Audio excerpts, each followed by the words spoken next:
Аболицираниот криминалец Зоран Заев пред албанската диаспора во Швајцарија ги откри крајните мотиви на пучот и двегодишната криза во која што ја втурна Република Македонија. Неговите две основни цели, кои јавно ги обзнани, се редефинирање на државата, именување на уставниот поредок и уривање на позициите на Република Македонија во споровите што ги има со соседите, вклучувајќи го и прашањето за името.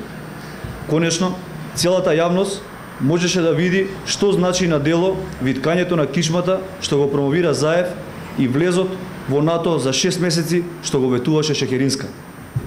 Аболицираниот Зоран Заев пред албанската диаспора во Швајцарија отворено ја обвини Република Македонија дека кај нас бил проблемот што се обидуваме да го сочуваме уставното име и националниот идентитет. Срамно и недостојно за политичар кој е лидер на партија. Аболицираниот Зоран Заев ја обвини Македонската православна црква дека кај неа е проблемот што е оспорена од Српската православна црква. Аболицираниот Зоран Заев ја обвини Македонија дека кај нас е проблемот што не ни се признава јазикот и народот и што нашите малцинства во соседните земји не ги уживаат истите права.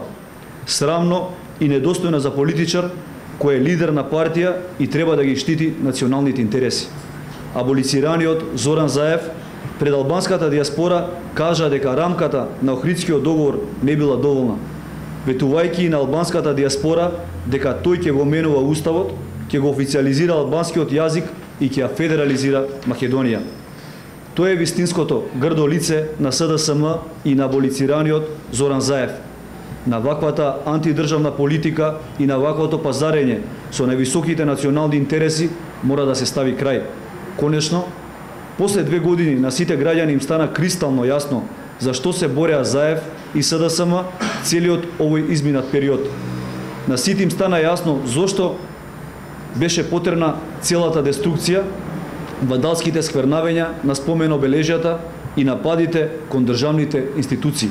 Сега на сите им е јасно зошто СДСМ и невладините организации под контрола на Сорос ја напаѓаа полицијата и постојано се обидуваа да провоцираат инциденти и да одоговлекуваат и продлабочуваат кризата. Целта е една: аболицираниот Зоран Заев да се дограби до власта и да ја редефинира државата за која што животите ги жртвуваа илјадници патриоти. Ова мора да престане. Мора конечно да се стави крај на кризата и Македонија да тргне напред. ВМРО ДПМН и народот на Република Македонија нема да му дозвола на аболицираниот криминалец Зоран Заев да ги оствари своите планови. Ви благодарам.